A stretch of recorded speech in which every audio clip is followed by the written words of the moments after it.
Welcome to Chamber Talk, brought to you by North Orange County Chamber, where we explore the stories and insights of leaders, business owners and CEOs from various sectors who are making a difference in our community and region. Whether you're tuning in via podcast or joining us via video, we're glad to have you here. I'm your host, Andrew Gregson, and today we have the privilege of welcoming Tim Shaw, Government Affairs Director and for Pacific West Association of Realtors and candidate for Orange County's 4th District Supervisor. Thanks for coming on today, Tim. My absolute pleasure. Thanks for having me. So I'm going to go straight into asking you a few questions regarding yourself and your background a little bit, because some of our audience might not quite know who you are. Some will, but some won't. So do you mind sort of introducing yourself a little bit, share a little bit about your background and your experience that's got you to where you are today? Let's see. I'm the oldest of 5 children. Grew up about 10 minutes away from where I live right now.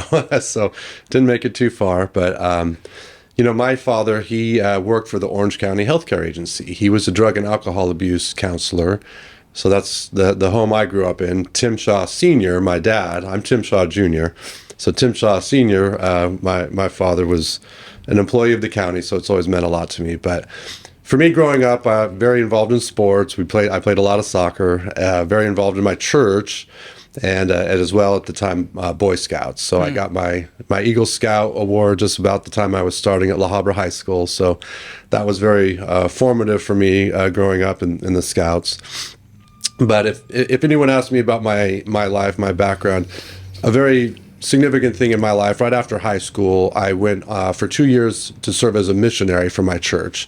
And the church assigned me to be a Spanish-speaking missionary in this Spanish-speaking country called Chicago, Illinois, where I was there in the south side of Chicago for 2 years, inviting people to join our church and come to our service. So spent a lot of time studying Spanish and really trying to do that, and had a very wide range of experiences there and living in the south side of Chicago there. But when I came home, I had ideas of being a pilot. So I wanted to be a professional pilot, and ended up majoring in college in aviation. So I got an associate's degree from Mount Sac up the hill in aviation, and then a bachelor's degree in aviation management.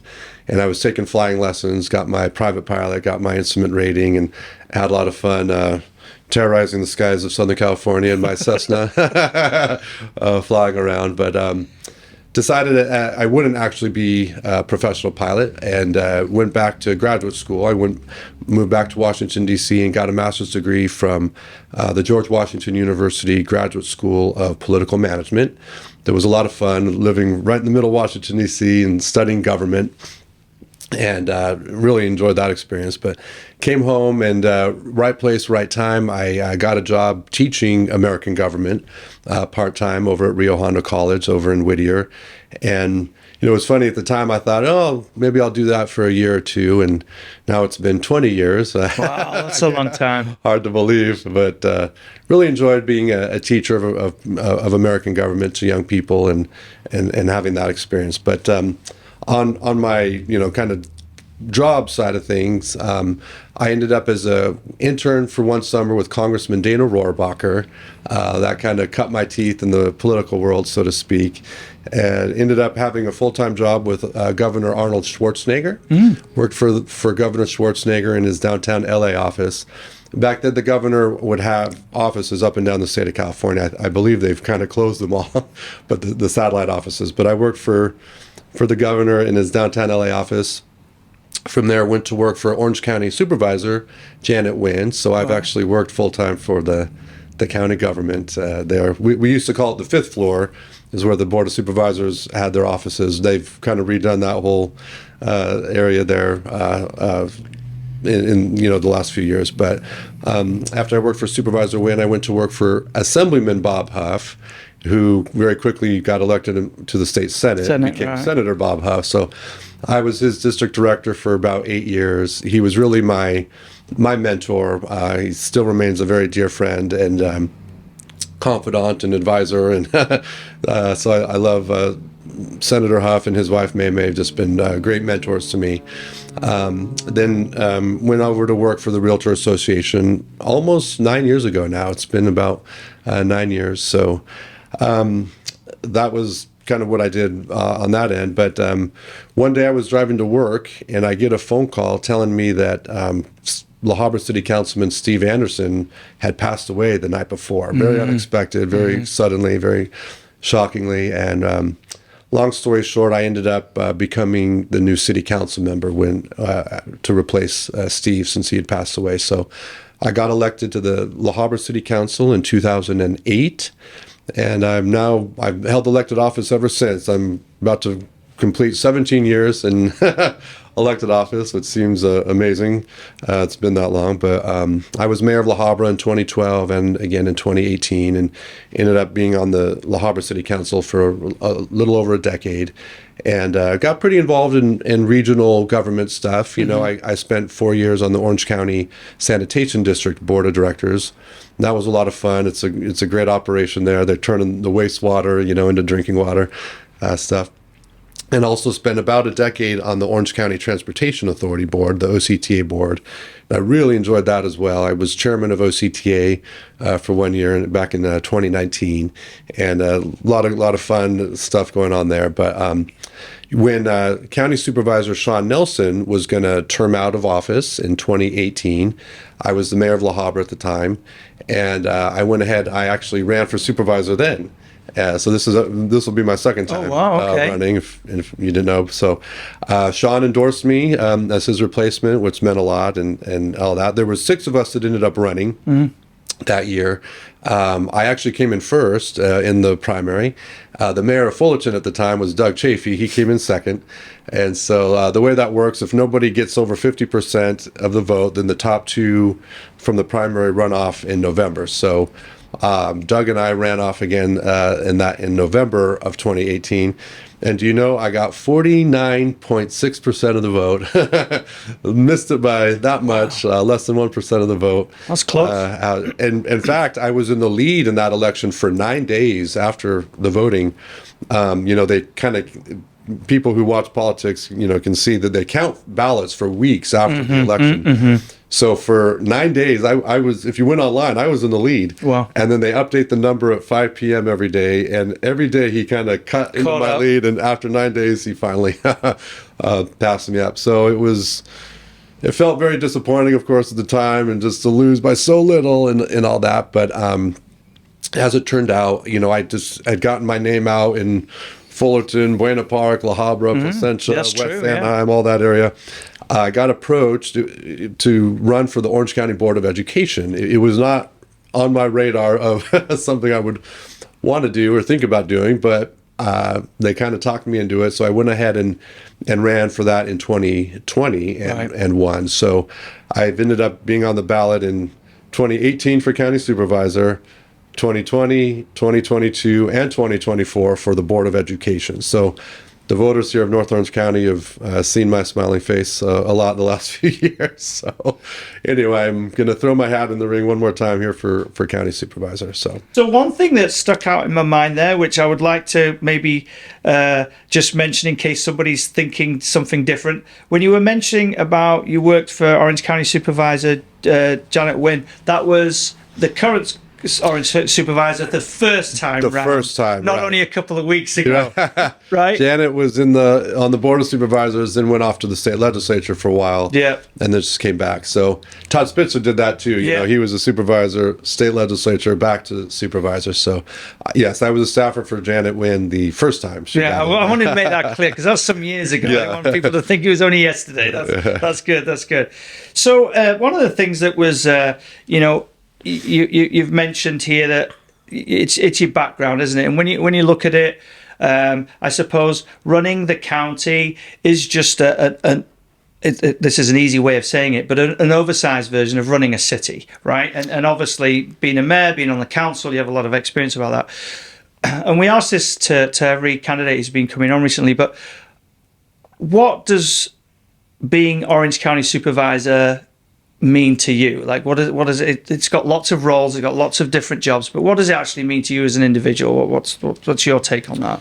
Well, for someone who wants to really geek out on public policy, the county supervisor is the job to have, because you touch a little bit of everything. It's from transportation to healthcare to, you sit on all kinds of boards and commissions, you're public safety, you're approving budgets. So as someone who studied government, formally, getting a master's degree in government, I also went back and got an executive certificate in public leadership from the Harvard Kennedy School of Government. So, to me, it would be like a kid in a candy store. You get to kind of have your fingers in a little bit of everything. So I really enjoyed the transportation policy and working on that when I was on OCTA, and all 5 supervisors are automatically still on the OCTA board there. But just like you mentioned, the County Board of Supervisors is basically the city council for the unincorporated areas of the county, which there's still, we have 34 incorporated cities, but there are decent chunks of the county out there that still are unincorporated. So we would be in essence, we're the city council for those areas. So, working on all these things would be a lot of fun for me. Now, everybody has sort of like their main focus or priorities in their political limelight. What sort of hits your main points that you like to really pay more attention to? Well, public safety has got to be, job one of local government. And so we can't lose sight of that. And I kind of feel like sometimes government might get, if you try to tackle every problem under the sun, then you don't do any of them very well. Right. No, you're right. So you gotta keep your priorities straight. So we're very lucky to have a great sheriff in Don Barnes, who I just think the world of and respect enormously, and want to, support him. My dear friend Todd Spitzer, who was my colleague on the OCTA board for years. Of course, I know Todd very well, doing a terrific job for us as district attorney. So, these offices, we want to make sure that they're well funded and supported by our county board of supervisors. Frankly, I'll be very honest as well. I want to run for Orange County Board of Supervisors to make sure we keep ourselves Orange County and not let what's going on in LA County kind of spill over here. Just as an example, where I live up in La Habra, I could very easily drive down Whittier Boulevard and go to Target to go shopping in Whittier. I would pay 10.5% sales tax at that Target. Right. Or I go to the Target that's found in La Habra and it's 8.75%. And that's every time you buy anything, the difference between that. It's because in LA County, they just endlessly are raising taxes. I'm a candidate, obviously. What makes me tick, I'm a limited government, low taxes, private property rights, pro-free enterprise kind of guy. So that's the message. That's my philosophy and my motivation. And I think the voters of North Orange County, who've seen me around a lot, have probably come to expect that from me. So that's the mantle I will carry. Now, if I may ask you a question regarding taxes, because that's a big subject, right?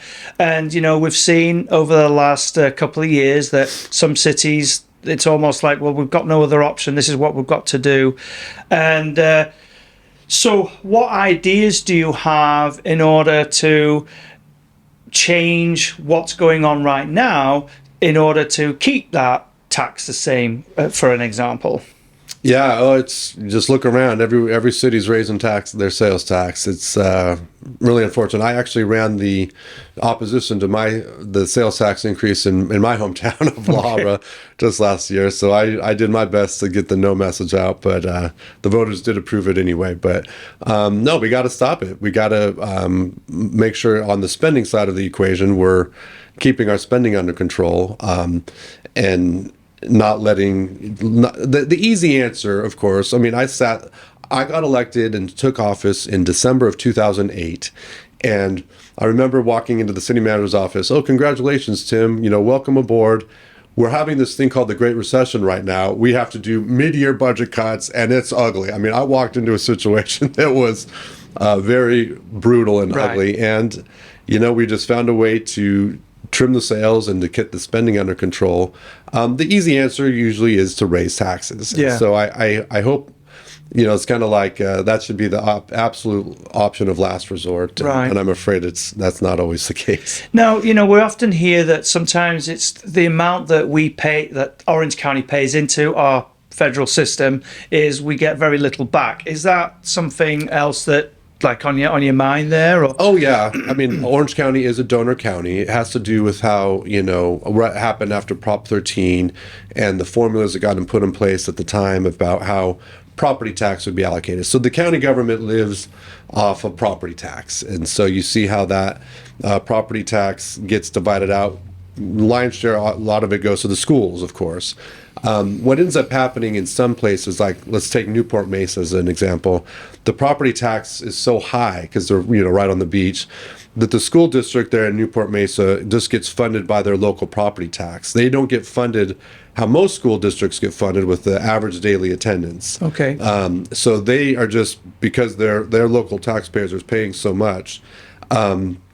Whereas in other parts of the state, if the local property tax might be a lot lower, the state will come in and fill the gap on the average daily attendance there. So we are sort of punished over the fact that we do have some pretty high areas with very high property tax, and the thing with the schools as well. Orange County, we're going to be having a very interesting demographic change going forward. Virtually every school district in the county has a declining enrollment. And we're seeing young people who have kids in school age kids, they just can't afford to live in Orange County, right? So they're raising their kids elsewhere. So that this has been going on for a while. The K through 12 student enrollment is declining in Orange County, and we're kind of just getting slowly but surely an older and older population overall. So it's going to present, Orange County in the future is going to look different. We're going to have fewer teachers because there's fewer students, and it's going to impact our workforce, and so that we got to be mindful of all that. Do you feel there's going to be a knock-on effect with that? Because obviously if less people are bringing the kids to school that means less people are shopping in the area, less sales tax. Maybe people then start looking at jobs somewhere else. Do you feel that could really be some type of effect that we see in Orange County in time? Absolutely. The economy, what's the old saying? Demographics is destiny. So as our demographics are looking to change, we're going to have a different, you won't be selling as many, much baby formula or strollers in stores, and things that older people will, might need are going to be in higher demand. Things like, there's the effort of trying to make sure senior citizens don't end up in nursing homes, trying to keep them in their home, so that things like, the at-home service and bringing, care so people can age in place, age in their home. That's going to be a big challenge because it's very expensive to get seniors in nursing homes. Yeah, so it's not cheap at all anymore. We don't want that at all if we can avoid that. So we have to look at things like that. Moving a little bit forward from that, and it sort of runs into each other. One of the other challenges I'm sure you're going to face in the 4th District is, economic development, housing, things like that. What's your take on those types of topics?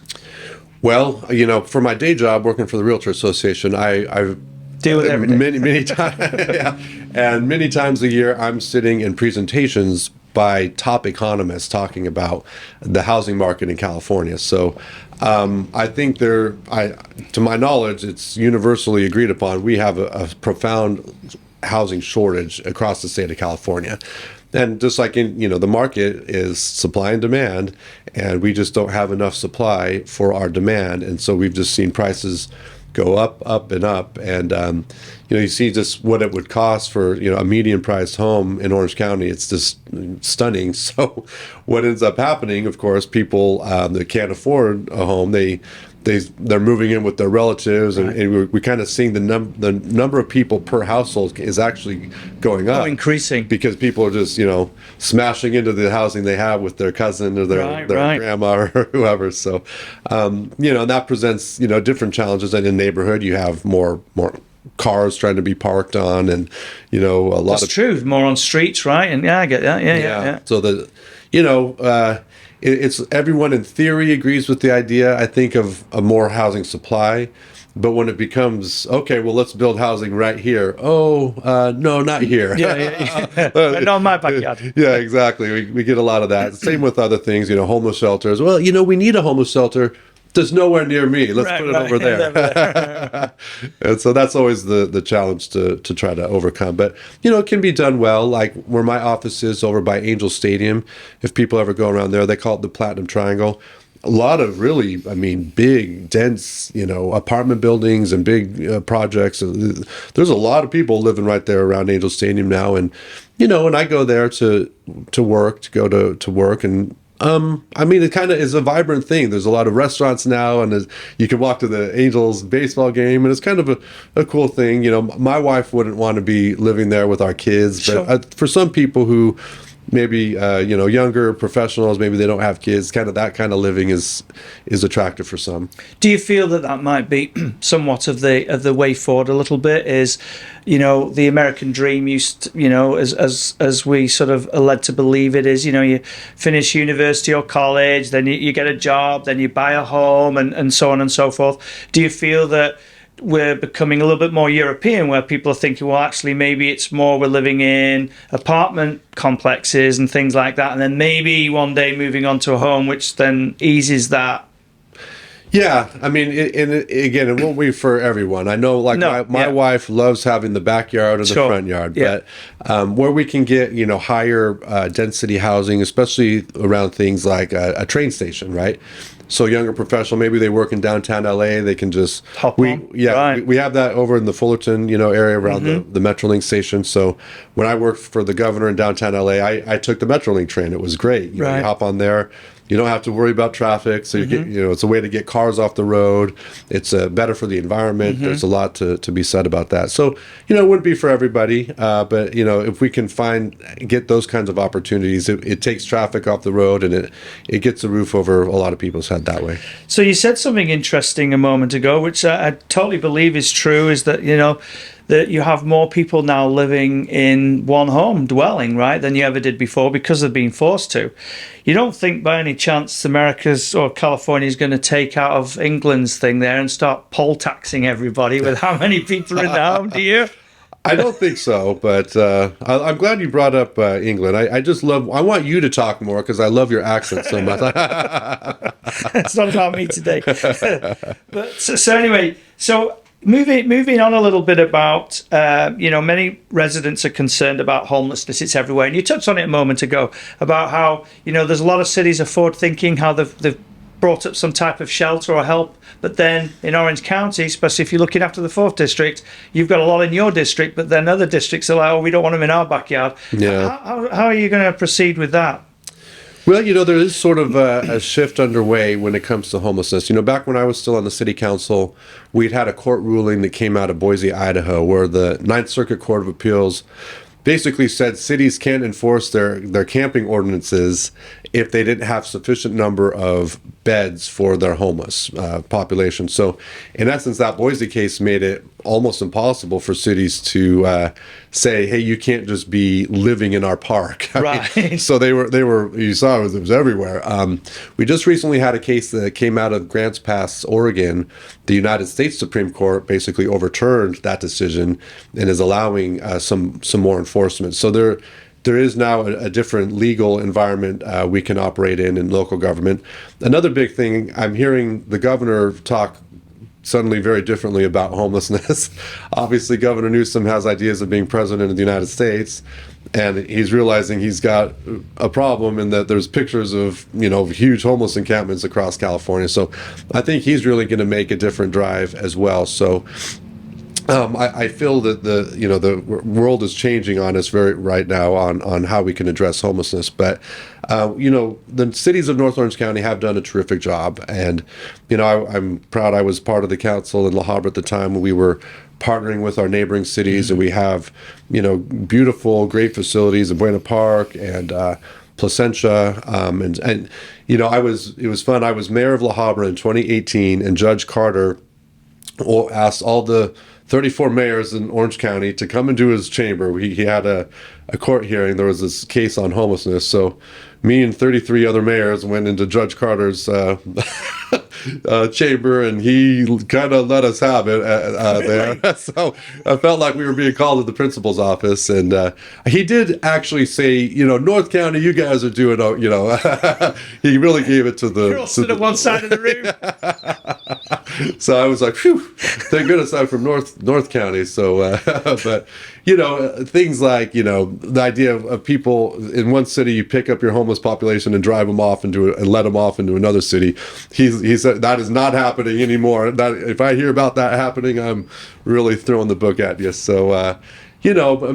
Sometimes you kind of need to be shaken by the shoulders a little bit, and I don't want to only be negative. There's a lot of great work that's happened in Orange County around homelessness and throughout the county. Honestly, we got a new place coming up in Irvine, and it's like a Rubik's Cube homelessness. Okay, we solved it. Oh, but wait, we still have this problem over here. So, right. There is the difference between those who are chronically homeless versus the person who just lost their job, got evicted, and there's some of that person we need to get rapidly back into a home. The person who's been homeless for years, probably they're I hate to generalize, but mental health problems, drug addiction problems, things like that. What often gets people off the street is we're connecting them with a relative, but maybe their cousin doesn't want them in their home if they're actively using drugs, or they have schizophrenia and they're not on their medication. So getting that underlying problem addressed of the mental health or drug addiction, things like that, then their relatives are more likely to go ahead and take them back in and get them under a roof. So that tends to, I think, often be the case of how we get a victory. That was a great lead in there about mental health and things, because our current supervisor's office, they've been very proactive with the Cal Optima Health and all those types of things. And I know you've been following all this because you're into all that sort of stuff. What's your take on where we're going with the health side of things? Yeah, if you had a magic wand, people who are suffering from schizophrenia or other mental health, it's not good for them to be just left alone on the streets either. I mean, you somehow have to get them into a treatment facility where they're being treated. And I know to me, that's the more compassionate approach, rather than just, we shouldn't, take them against their will. Well, they sometimes people aren't able to care for themselves. So, with Cal Optima, it's a very important program that the county board of supervisors, there's a couple of supervisors that sit on that, making sure we get that important care to those who really are in need, and addressing that problem for them. Now, the one things that you touched on earlier, and of course, being part of the Realtor Association, obviously a lot that's going on in business. What types of things would you be looking for to assist with the local businesses, and also especially small businesses, because they're the backbone of everything, aren't they? Whilst you're in the office. Well, I would guess if I were to inject you with truth serum, how often do you, as the CEO of the chamber, get a call and say, "Hey, guess what? The government is doing something, and I love it." They did it for the PPP money, and that was really about it, I think. Well, that's true. But my guess is people like you get more phone calls saying, "Gosh dang it, the government is doing this to me. They're raising. What are you going to do about it?" Right? Yeah. So the best thing people in government can and should be doing is trying to get out of the way as much as possible. Right. And I'm a free market guy, so that's the we got to remember that. So the county does do important things. Let's say with restaurant inspections, we have a lot of small businesses in the county that are restaurants, and it's important that the food that's being eaten there, people know is safe, and that these inspections happen. So anything we can do to streamline the inspection, make it good for the public, the consuming public, and the business. So anytime you're interacting with the government like that, I'm interested in making sure it's efficient, it's quick, it's not taking a ton of time. They don't have 800,000 documents so they have to wade through. Let's make it as streamlined as possible. Now, being on city council for a long time, you'll understand about permitting and things like that from the cities to businesses and things like that. That's a big phone call we get all the time. Do you feel that also is something that falls under the supervisor's job to maybe help push that along, or maybe our cities or persuade cities to speed those things up or have better streamline? Or are you thinking, well, no, that's not really my umbrella area? Well, certainly in the unincorporated areas, that would directly be the county. Sure, right. My goal would be to make sure everyone knows Orange County is the best place in California to do business. So obviously, we have our state laws we can't avoid that, we can't control that. But if you're going to open a business in California, I want to make sure Orange County is the place you want to do that. We can have a very educated and skilled workforce. We have a lot to be proud of in Orange County with our terrific universities and other career technical education programs that we have. I just was touring a place where they do electricity and plumbing education. So just even blue collar jobs to white collar jobs, Orange County needs to be the best place to do business. Now, just out of interest, because there's a lot going on, isn't there? There's a lot of transportation things coming up or being built right now, and we're all concerned about funds and money, and everybody's looking for that. Do you feel there's an area in the supervisor's role there to maybe cut a few costs there? Is there a little bit of over expenditure in certain areas? Do you feel that's going to be on your radar? Well, yeah. I mean, I'll tell this story. I joined the OCTA board in 2013, and my first meeting, our city budget in La Habra at the time was maybe the general fund was around $50 million. My first meeting at the Orange County Transportation Authority Board, we were awarding this contract to widen the 405 freeway, 16 miles of freeway, and I think it was about $1.2 billion. Jeez. I went, wow.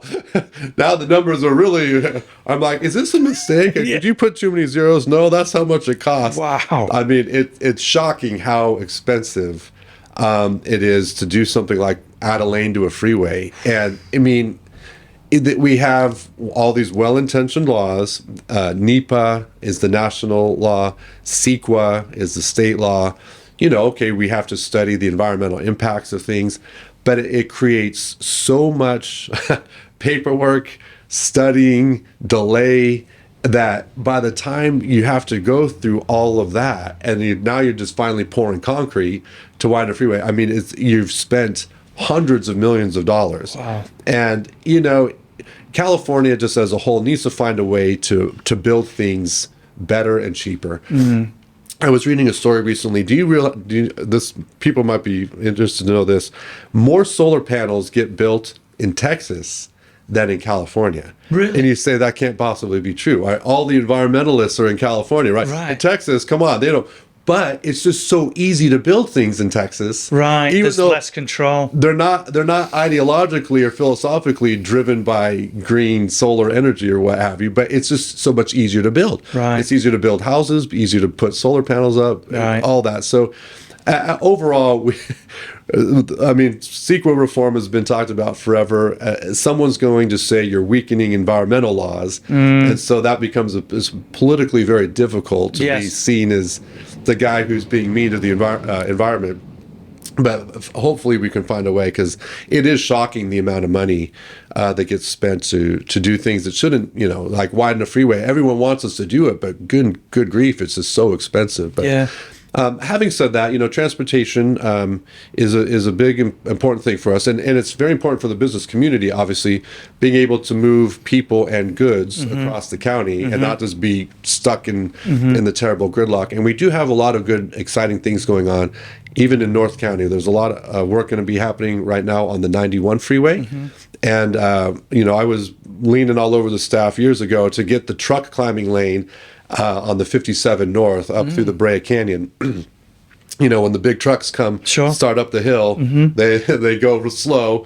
So if we can have them move over, it allows the rest of the traffic to move. Yeah. So when we widened the Lambert and 57, when we redid that interchange, which was a great project, it was anticipated that from there up we would have a truck climbing lane. So looks like that's going to be happening. So. Transportation in Orange County is we have a lot to be proud of. We had Measure M from 1990 to 2010, a 20-year 0.5% sales tax applied across the county. And then from 2010 to 2040, now we have the 30-year Measure M2 sales tax. So we're going to end up having 50 years in Orange County of a self-imposed 0.5% sales tax. And when the voters approved that, they were promised a list of projects. And, you know, it was really fun to be on the OCTA board and living by the saying, you know, promises made, promises kept.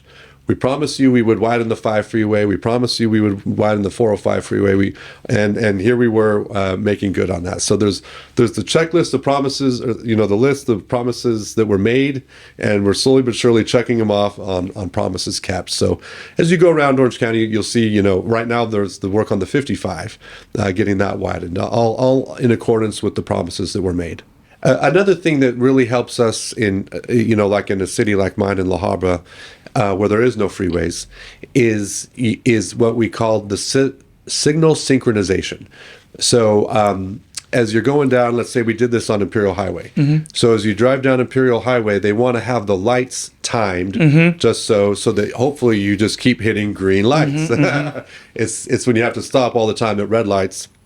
And can kind of be controlled by timing the lights. So we did it from La Habra all the way down Imperial Highway to Yorba Linda. Now that signal synchronization has happened. So on big arterial streets, you know, that kind of run, you know, over many cities, having that signal synchronization is a great way to have you know, now we're not having to widen the street. You're controlling the flow of it a lot better, aren't you? Right. You're managing the space you do have in a better way. That's a thing they do in Europe a lot because we don't have the space to do the roads. That's funny you mentioned that, though. It's a very smart idea. Yes. And is that something you'd like to? Oh, more signal synchronizations are great. You know that you get an improvement in your travel time, and you're not having to go through the misery of widening it, because that's, you know, you're going to have to take property, and it's real expensive there. Another good thing to always look out for that we did a lot of here in North Orange County was separating the train tracks from the streets. They're called grade separations. Okay. So if you have the train track coming and it crosses a busy street, of course, when the train comes, the arms come down and it stops the traffic, and you have to wait for the train. So we found ways to either take the cars underneath or above the train, and that's what's called the grade separation. So we did 7 of them across the corridor here in North Orange County, and it works out great. It's not only better travel times for everybody, it's a safety feature as well. You know, when nobody getting hit by a train anymore. When cars make the stupid mistake of trying to get around the bar, they get hit by the train. Oh no! So we avoid that. So, you know, if grade separations it's all very expensive, but if we can, you know, find other areas like that, I really like those grade separation projects. Now, I hate to put you on the spot here, but I'm going to, because you're here and you did mention it. and it's something that I often think about personally myself. But you were talking about, you know, how environmentalists might not like to hear, but a lot of our equipment's made out in other states because it's easier. Now, to be fair, being in the manufacturing world myself back in the day, it goes a little bit further than that. Some of the well, for here it would be state rulings or what have you. They've made certain things in particular way where we wouldn't be able to build them here because we're overstepping on some slight gas being admitted into the air or something else. Do you feel that in order to long term now, not right now, like in years to come when you're handing this over to somebody else, that there is some cause for us to maybe look at what we're doing, and have we overstepped on these things so we can bring these types of manufacturing back into Orange County? I would love to see manufacturing come back to Orange County. And I want to be very clear. I was born in 1977, so I remember growing up in the 80s when they wouldn't let us go outside to play soccer because we had stage 1 smog alerts. All right. Okay. And it was terrible. The feeling of that burning in the lung when you're breathing, really yucky air. And as a kid, it was I mean, I definitely want to protect the environment. I don't want us to go back to the days of stage 1 smog alerts and that kind of stuff. You just got to find a way to make it reasonable. Of course we want to protect the environment, but so many times I'm afraid we're getting minuscule environmental benefit at the cost of shutting down and killing off all these jobs. I mean, we got to strike a balance. One of the big fights right now I'm fighting at work, actually, our friends on the Air Quality Management District Board, they were looking at flat out banning natural gas appliances. And now that they were getting so much pushback, I think they've settled in on just charging a fee, but for your, stove and other appliances in your home. And thankfully, we have Supervisor Don Wagner on the AQMD board who is fighting the good fight. It's going to be close. They may, that board may be imposing some outrageous, cost and fee on natural. They're trying to force everyone into electrification. Electric, right? Yeah. But then when we have a grid failure, right, we're not cooking. That's right. We starve. Right. I mean, and sweat to death. Well, exactly. And as from my employer's perspective, so many homes, we have all these natural gas appliances. Right. If you don't let the homes have it, of course, you're making home ownership just that much more expensive. Right. If suddenly there's all these fees attached to the appliances. As a homeowner, gas appliances, it weighs up sometimes. It's less expensive to have than an electrical appliance, and that's why people do it. Well, you should see on this board, we have Los Angeles County supervisors who are saying, we need to ban. I sat there and listened to it. They're flat out wanting to ban the natural gas appliances, and if that we're not going to do that, to have an extremely high fee to really discourage the use of natural gas. And and again, I'm just sitting in the audience like, good grief, can we find some middle ground? Ground here, right. Wow, that's tough. That's tough. So how do you personally deal with all that sort of stuff? Because I mean, this is a big deal, and luckily you've had some serious experience in this type of world. So when you sat there and you're dealing with that, and yet sometimes you're going to be the odd one out because you're really sticking up for the people who you serve. Yeah. How does that go about? Well, at a lot of these meetings, what ends up happening, who's in the room? It's the activists, right? Okay. So you might have 100 activists in there yelling at you. The normal person who's just going about their life is not in the room, and it's very difficult sometimes when you're sitting up at the dais. You got to remember, what is the normal person at home who I represent? How is this impacting them? Right. Are they going to really be in favor of adding hundreds of dollars, to the cost of their appliances? I bet the answer is no. No, right. Yeah. So I don't know. I've always tried to keep myself grounded. Thankfully for me, I have Shannon Shaw in my life. So a absolutely normal person who could care less about politics. And so when I say, hey, what do you think about this? She's sort of my sounding board on what does a normal person think? Right. That makes sense. That's funny. Yeah. So moving on a little bit about, recently we've had from everywhere. It's all over the media. I don't need to name names, but there's lack of transparency or a bit of stuff going on here, left, right, and centre. One of the things I think a lot of people are looking at is how are our officials moving forward going to be maybe more transparent. What's your take on all that? Well, thank goodness for the internet, right? I mean, honestly. So the what's the old saying? The best disinfectant is sunshine. Right? To me, and even in the scandal we had here in the county, I mean, it was an investigative reporter who was digging through, agenda reports and following the money.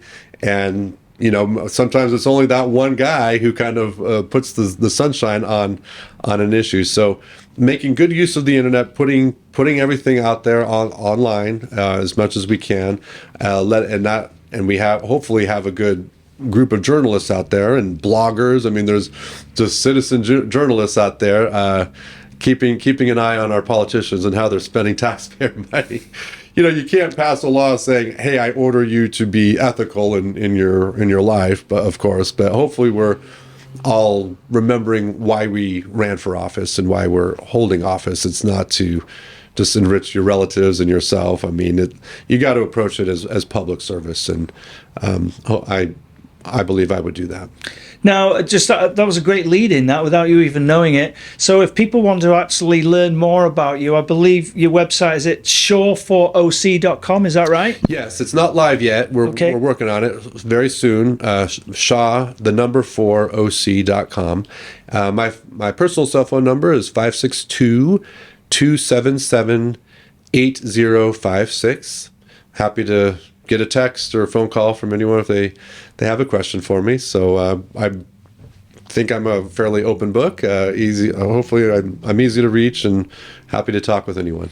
And obviously, it's fine to talk about it today just before we sort of close out the meeting. The little guest talk today. How is your campaign doing? What are you seeing? What are people saying? What are you finding out? I think the campaign's going great. For me, there's 7 cities in the 4th district. I've been on the ballot in all 7 of them.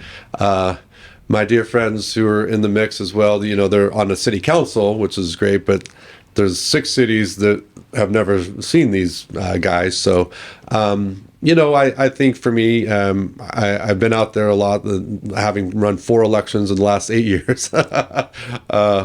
I think for me, I'm kind of a known commodity. And so I expect by the end of this, I'll probably be the candidate supported by the business community and the taxpayer groups. And, given my record, that's what it's not official yet, but I expect that's how it'll play out. And it looks like I'm going to be kind of a candidate that would have a lot of support that way. So Tim, it's been a pleasure having you on today, and we've reached that part of today's episode where we always offer our guests that free mic time. It could be because we didn't touch on something, or there was something you'd like to add to, or maybe it's just some kind words or thoughts to somebody. So I wanted to offer you that time to share whatever you'd like to share. Oh, well, thank you. I think I forgot to mention in my introduction, which is going to be very important. My wife and I have 6 boys, so wow. We never could get a girl, darn it, but we ended up with 6 sons. So when people are at home and they're getting that mail piece from my campaign, I wanted to clear the record. Those are not actors in the mail piece. Those are actually my 6 my 6 kids. So. My wife and I are about to celebrate our 20-year wedding anniversary. Congratulations! And I'm married to the famous Bryant family. Shannon Bryant was her maiden name. There's 8 kids in her family. All 8 of them went to Sonora High School. So this was kind of fun. The oldest was a freshman in 1990. And then the youngest one was a senior in 2010. So for 20 years, they had at least one of their kids, usually more than one, but at least one kid at Sonora High School. Wow. So I'm married into that family. So I'm related to half the district, actually. No, but it's been a lot of fun with Shannon. I'm very proud of her. She graduated from Fullerton Community College, Cal State Fullerton, her master's degree at Cal State Long Beach. Back to Cal State Fullerton for her teaching credentials. She's a special ed teacher in La Habra at one of our elementary schools. And so forget me, with me you get Shannon Shaw is the significant other, and that's a very normal, honest person that I'm relying on. So, I'm looking forward to earning everybody's support and vote. I've been excited to be in public office. I haven't taken it for granted. It's been quite a joy. One of the things I'm so passionate about being on the Board of Education is the idea of school choice. And we're able to provide charter schools as a member of the County Board of Education. One of the challenges our charter schools have been having is getting facilities. And they just can't, get that campus open. And if I get onto the County Board of Supervisors and have, zoning and land use decision making, at least in the unincorporated areas, I'm really excited to help support our great charter schools out there, and maybe hopefully getting a facility as well. So that's that's kind of my current position, but it can be furthered with the work at the County Board of Supervisors as well. Well, thank you again very much for coming on, and we wish you all the very best of luck. Oh, Andrew, thanks so much for having me. Thank you, listeners, for tuning in to Chamber Talk. Until next time, stay inspired and connected by visiting nocchamber.com and selecting Sign Up for News at the homepage. For more interviews, visit chambertalk.podbean.com.